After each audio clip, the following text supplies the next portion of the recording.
of the past year's GUJCET papers. GUJCET paper 2020. Question number 1. Calculate the energy equivalent to 1 gram substance. Now here we have to calculate the energy equivalent to 1 gram substance. So as per Einstein's equation, we have E that is equal to mc square. Mass that is 1 gram, it implies that we have to take it 1 into 10 raised to minus 3 kilogram. C that is the velocity of light. So 3 into 10 raised to 8 whole square. So your answer that will be 9 into 10 raised to 30. Clear? Now question number 2. In which process neutrino is converted into proton? So we have the process when neutron is converted into proton. At that time, beta minus means electron is emitted with anti-neutrino. So we can say the answer that is beta minus 1. Now question number 3. The forbidden gap between conduction band and valence band is maximum for, that is maximum for insulators. In theory we discussed this thing. Insulators have the maximum band gap energy. Now question number 4. The below truth table is for which gate? A, B inputs and Y that is output. Say 0, 0, 1, 0, 1, 1, 1, 0, 1, 1, 1, 1. So see the output that is exactly opposite that of the AND gate. So opposite to AND gate, that is the output of NAND gate. It implies that we can say this one is the truth table of NAND gate. Okay. Now question number 5. For a pure silicon crystal has 5 into 10 raised to 28 atoms per meter cube. It is doped by 1 ppm concentration of pentavalent arsenic. Calculate the number of holes. 1 ppm means 1 particle per million. Now see here, 1 particle per million, it implies that 1 particle is doped per 10 raised to 6 host particles. Now here in pure silicon crystal there are 5 into 10 raised to 28 atoms per meter cube. So in 5 into 10 raised to 28, the number of impurity atoms can be accommodated. That is 5 into 10 raised to 28 divided by 10 raised to 6. So that will be 5 into 10 raised to 22. Now this one is the pentavalent impurity, and per one impurity atom we get one free electron. So we can say the number density of electrons, that is 5 into 10 raised to 22. Now intrinsic number density of the particles that is given to you 1.5 into 10 raised to 16. Now in theory we discussed the equation Ni square, that is NeNH. We want to calculate the number of holes. So NH equal to Ni square upon Ne. Ni that is 1.5 into 10 raised to 16. Take square of it, divided by 5 into 10 raised to 22. So your answer will be 4.5 into 10 raised to 9. So your answer that will be C. Clear? Now question number 6. In diode, increasing the forward voltage, the thickness of the depletion layer. So we already studied about the theory of the PN junction diode in forward bias, and in that we discussed this thing. When the diode is in forward bias mode, then the depletion layer that will decrease. So answer that will be A. Now question number 7. If charge Q is placed on one of the vertex of a cube, then the flux passing through any one surface of the cube is what? So here consider First, the charge that is at the vertex of one cube. Then imagine such 8 cubes so that our charge that is at the center of that particular large cube, which one is made by small 8 cubes, out of which at the vertex of one charge is there. So for this large cube, it is at the center. Now here we want to find the flux passing through any one surface of the cube.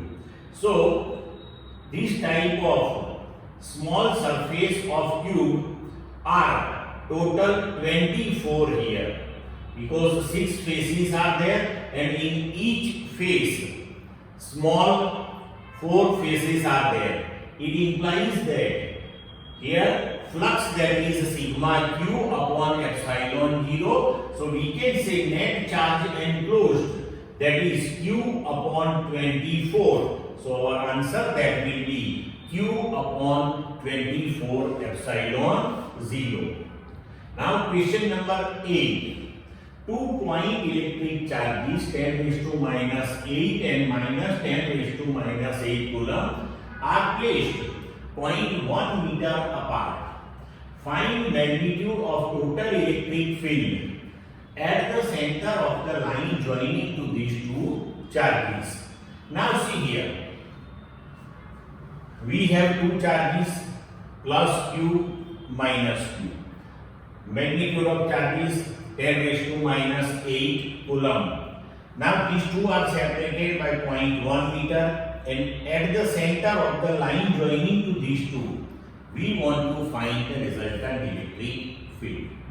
So midpoint that is at the same distance 0.05 meter from both the charges. Now for the positive charge, the electric field that is in outward direction, and due to negative charge, the field that is towards the charge. It implies that due to these positive and negative charges, the electric fields at the center will be in the same direction towards the negative charge.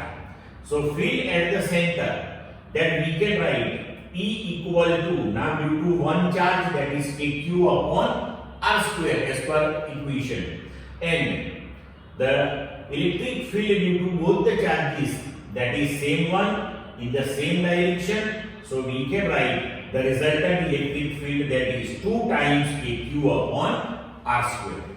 Now to substitute the value of K, 9 into 10 raised to 9, magnitude of the charge 10 raised to minus 8 upon the distance, that is 0.05 meter. So we can write that is 5 into 10 raised to minus 2 whole square. Solve it, you will get the answer 3.6 into 10 raised to 4 Newton per coulomb. So your answer that will be B. Clear? Now, question number 9.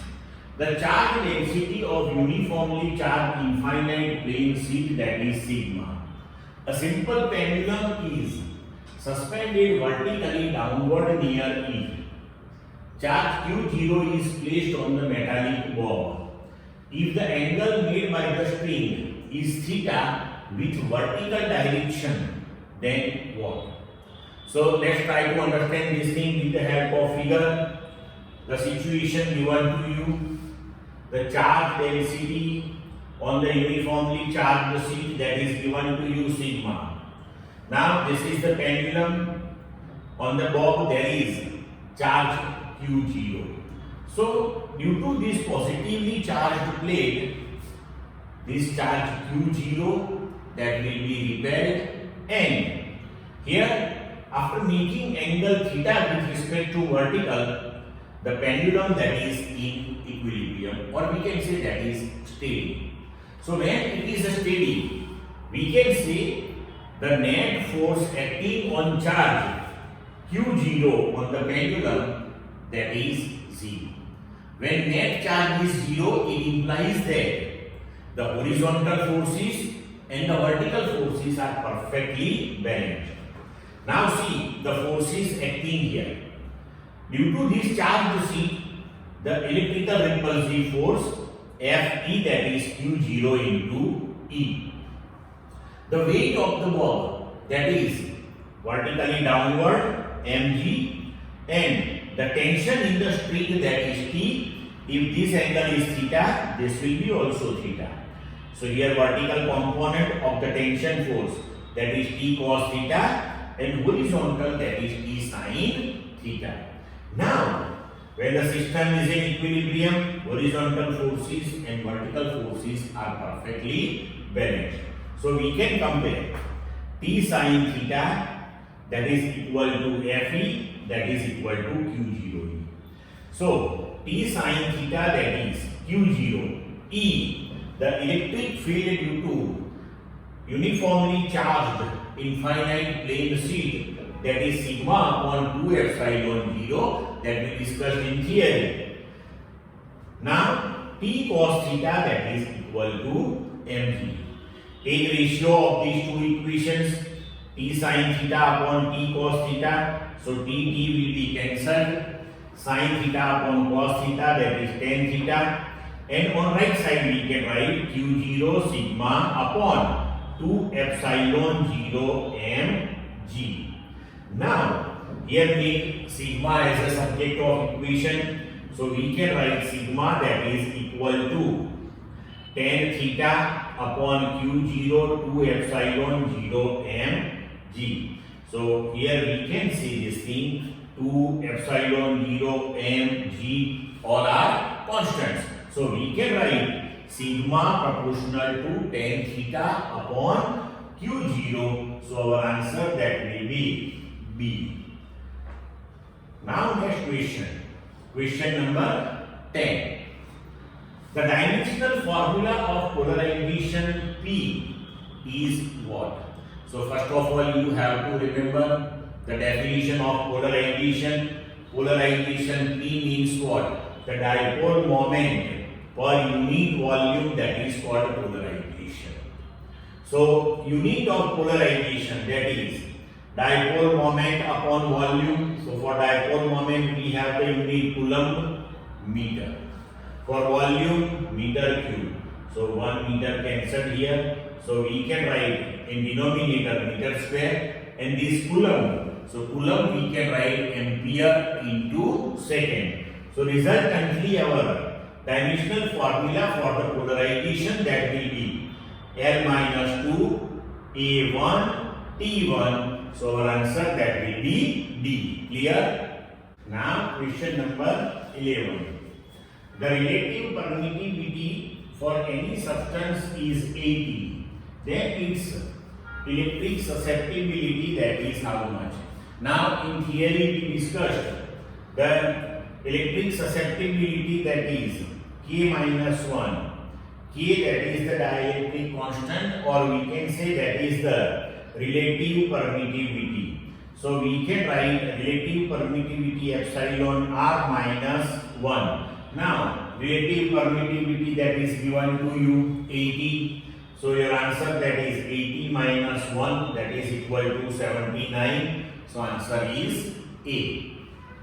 Now question number 12. 200 microfarad capacitor is connected with 50 volt supply, and 3 microfarad capacitor is connected with 100 volt supply. Now after removing battery, if two plates of same type of charges are placed to form a new capacitor, then potential difference is how much volt? So here we have the equation in theory for the common potential, that is V equal to C1 V1 plus C2 V2 upon C1 plus C2. So here C1 2 microfarad and it is connected with 50 volt. C2 3 microfarad, it is connected with 100 volt upon C1 plus C2. Here directly it is written as 2 microfarad 3 microfarad, because in numerator and denominator if you write 10 raised to minus 6 with this value of the capacitance, then it will be cancelled. So 2 into 50 plus 3 into 100 upon 2 plus 3 So your answer that will be 80 volt. So your answer is C. Now question number 30. The EMF of a car battery is 12 volt of internal resistance of the battery is 0.4 ohm. Then maximum power drawn from the battery is how much? So we have the equation for the power P, that is V square upon R. Now V 12 volt, so 12 into 12 upon R, the internal resistance of the battery, that is given to you 0.4 ohm. So solve it, you will get the answer 360 watt. So your answer is B. Now question number 14. The resistance of the platinum wire of a platinum resistance thermometer at ice point, means at 0 degree Celsius, is 5 ohm, and at a steam point, means at 100 degree Celsius, it is 5.23 ohm. When the thermometer is inserted in a hot bath, the resistance of the platinum wire is 5.795 ohm. Then calculate the temperature of the bath. So see, the given information, that is resistance at 0 degree Celsius, that is 5 ohm, given to you at ice point. Then at steam point, means resistance at temperature T1, that is 100 degree Celsius, that is 5.23 ohm, and T1, that is 100 degree Celsius. So at temperature of the heat bath, or we can say hot bath, that is T2, we don't know, that we want to find, but at that temperature the resistance is given to you 5.795. So dependence of resistance on the temperature, for that we have the equation R at any temperature T, that is equal to R at any reference temperature T0 into 1 plus alpha into T minus T0. Now we can write here equations RT1 equal to R0 1 plus alpha T1, because our T0, that is 0 degree Celsius, and here T is taken as T1, so we can write the equation this way. So RT1 minus R0, this R0 into 1 is taken on left hand side, and on right hand side you will get R0 alpha T1. Now write down the another equation for temperature T2. So resistance at temperature T2, that is equal to R0 1 plus alpha T2 minus T0, but T0 is 0, so no need to write. So RT2 minus R0, R0 into 1 is taken on left hand side, so on right hand side R0 alpha T2. Now take the ratio of these two equations, RT2 minus R0 upon RT1 minus R0 on right hand side, R0 alpha T2 upon R0 alpha T1. This R0 alpha cancelled, so we can write that is equal to T1 by T2.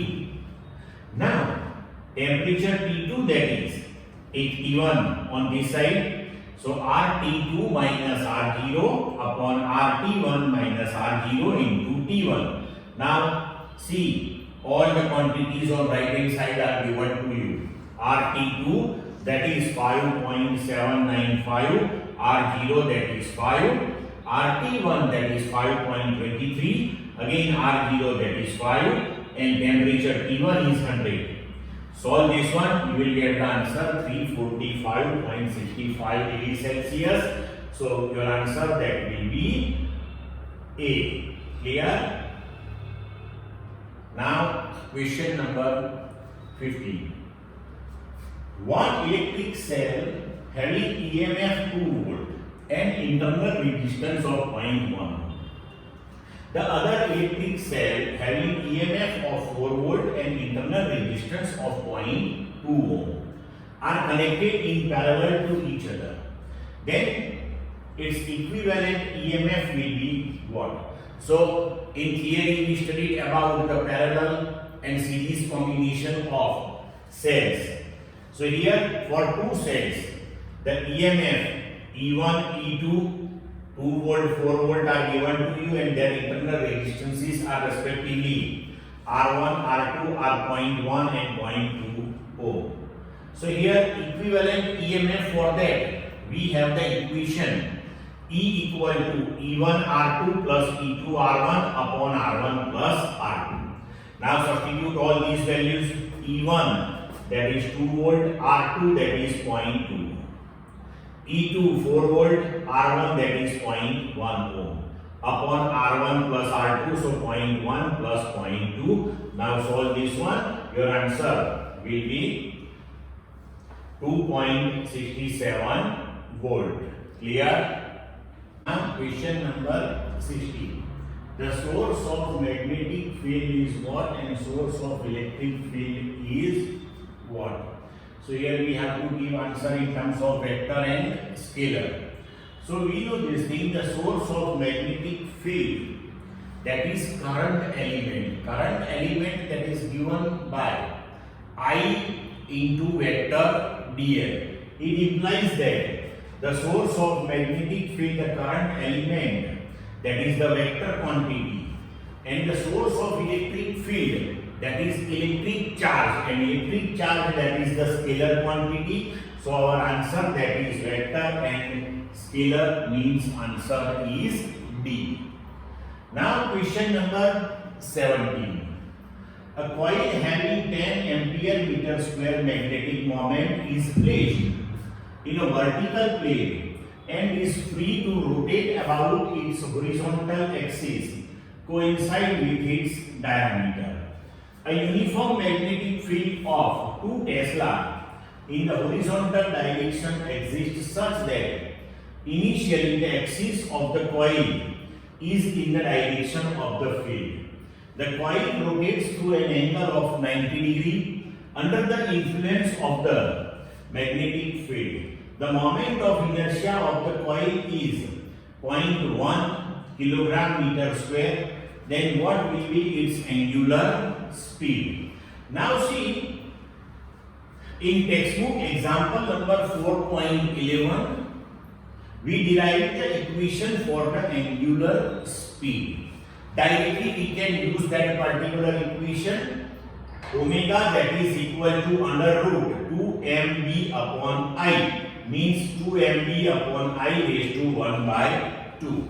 Now substitute all the values. 2.